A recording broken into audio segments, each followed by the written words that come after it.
Imagine reading this advertisement in a newspaper. Men wanted for hazardous journey. Small wages, bitter cold, long months of complete darkness, constant danger, safe return doubtful.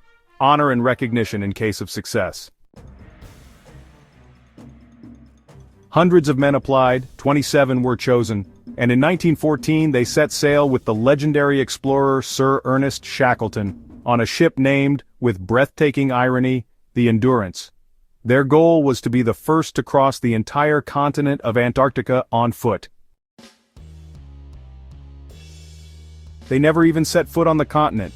Instead, what unfolded was not the story they planned to write, but arguably the greatest story of survival and leadership in human history. This is the story told in Alfred Lansing's masterpiece, Endurance. Today on Geeky Philosopher, we are not just recounting a historical expedition, we are embarking on a journey into the heart of resilience, to uncover the timeless philosophical lessons of a leader who faced impossible odds and refused to be broken. The first part of the journey was a success. The Endurance made its way south, navigating the treacherous waters of the Antarctic. But as they entered the Weddell Sea, the ice began to close in. Day by day the ship was surrounded by massive, shifting plates of pack ice until one day it could move no further. The ship was trapped, as one crewman wrote, like an almond in a piece of toffee. This is the first great test of any leader, the moment the original plan completely and utterly fails. Shackleton's dream of crossing Antarctica was dead. A lesser leader would have despaired. But Shackleton immediately performed a profound psychological pivot. He announced a new mission. His new mission was simple, and it was absolute. We will get every single man out of here alive. This is the first great lesson of the story. True leadership is not about sticking to a plan. It is about adapting to reality and redefining success in the face of a new and brutal set of circumstances. His goal was no longer about glory, it was about survival. For 10 months the 28 men were trapped on the ice, living on their frozen ship as it drifted helplessly with the pack. They endured the long, brutal darkness of the Antarctic winter, with temperatures dropping to unimaginable lows. During this time Shackleton's genius as a leader of men truly shone. He understood that his primary enemy was not the cold or the hunger. It was despair. It was the psychological threat of boredom, division, and hopelessness. He waged a relentless war against it. He created rigid routines, he assigned tasks, he organized theatrical performances and soccer games on the ice. He made sure every man had a job and a purpose. He knew that an idle mind in that environment would be a self-destructive one. And most importantly, he managed the morale of his men with incredible care. He was a master of what we would now call emotional intelligence. He was constantly observing his crew, identifying the pessimists and the dissenters, and he would strategically move them into his own tent so he could personally manage their fears and keep their negativity from infecting the group. He was not just a commander, he was a psychologist. After 10 months, the inevitable happened. The immense pressure of the shifting ice began to crush the ship. The men watched in horror as the massive wooden beams of their vessel, their last bastion of civilization, splintered and broke. The Endurance was swallowed by the ice. They were now truly alone.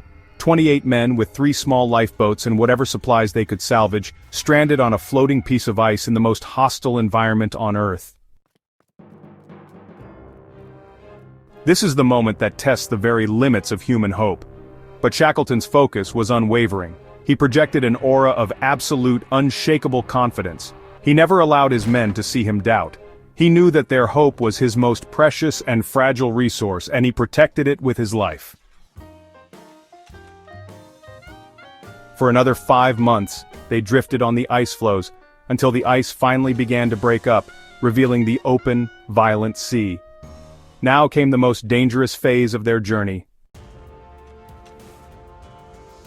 They had to take to their 3 small open lifeboats and try to navigate one of the most treacherous oceans in the world to find a tiny uninhabited speck of land called Elephant Island.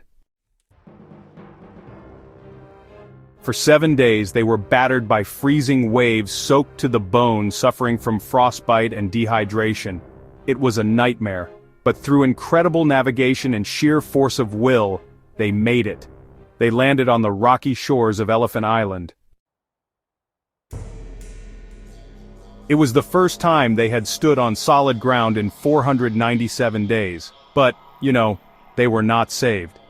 They were on a remote, desolate island far from any shipping lanes. No one in the world knew where they were. Rescue was impossible.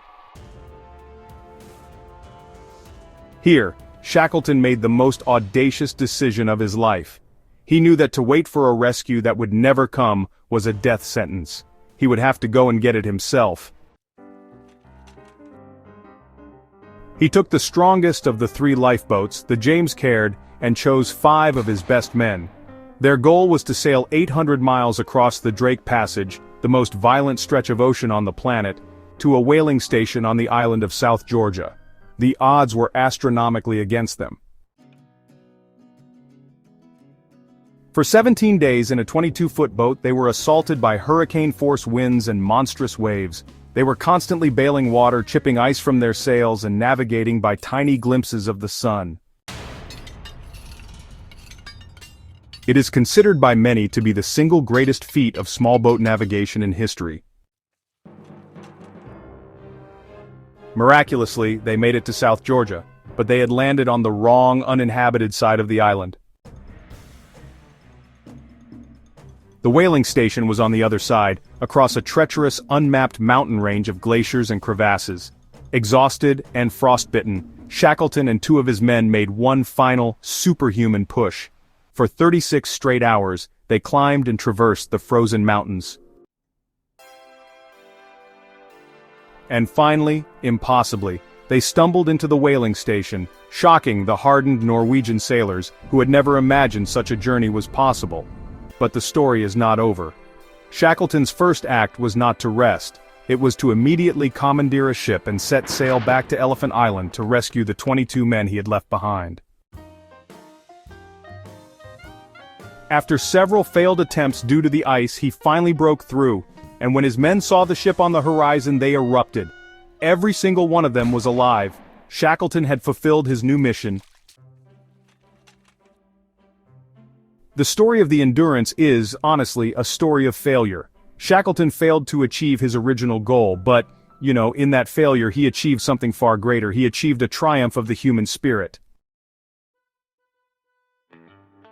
His story is a timeless and powerful lesson in leadership.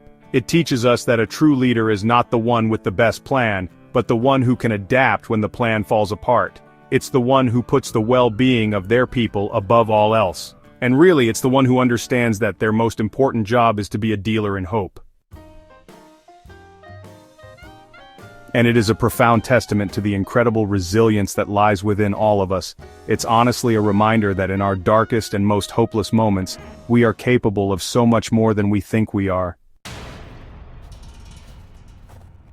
The story of the Endurance is the story of what we can do when we refuse to give up. We will all face our own Antarctic moments in life, the moments when our plans shatter, when we are trapped in the ice of our own circumstances, and when hope seems lost. It is in these moments that we discover what we are truly made of.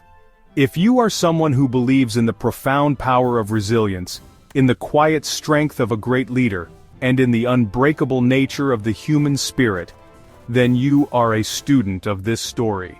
Consider subscribing to Geeky Philosopher, where we explore the timeless tales that teach us how to live. Thank you for being here.